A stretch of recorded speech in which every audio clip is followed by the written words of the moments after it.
আসসালামু আলাইকুম views, welcome back to my channel. আজকে আপনাদেরকে দেখাবো গ্রাম বাংলায় কিভাবে ধান সিদ্ধ করতে হয়। এ পর্যায়ে আমরা দেখতেছি যে দুটো পাতিল নেওয়া হয়েছে, বড় বড় সাইজের দুটো পাতিলে 2 মণ করে 4 মণ ধান দেওয়া হলো। ধান দিয়ে পাতিলে তারপরে চুলোয় লাকড়ি দিয়ে লাকড়ির মধ্যে আগুন ধরিয়ে দেওয়া হলো। এখন যখন সুন্দর করে আগুন জ্বলতেছে তখন দেখেন আমাদের ধানগুলো কি সুন্দরভাবে সিদ্ধ হচ্ছে। এ পর্যায়ে 2 পাতিল ধান সিদ্ধ হতে প্রায় 1 থেকে 1.5 ঘন্টা সময়ের মতো লাগে।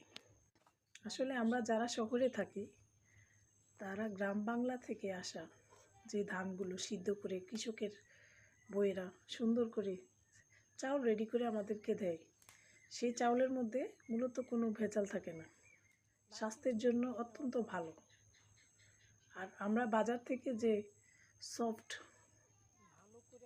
বস্তাভর্তি চাউলগুলো নিয়ে আসি, সেই চাউলগুলো মূলত বিভিন্ন কেমিক্যাল যুক্ত থাকে। এগুলো খাওয়ার পরে আমাদের শরীরে বিভিন্ন রকম ক্যান্সার, বিভিন্ন রকমের রোগ জীবাণুর সেল বাসা বাঁধে। এজন্য আমরা চেষ্টা করব যেন গ্রাম থেকে ধান সিদ্ধ করে এনে চাউল বানিয়ে বাসায় রান্না করে খাওয়ার জন্য। এটা অত্যন্ত স্বাস্থ্যকর। আমাদের এই চ্যানেলটি যদি আপনাদের পছন্দ হয়ে থাকে তো লাইক, শেয়ার এবং কমেন্ট করতে ভুলবেন না।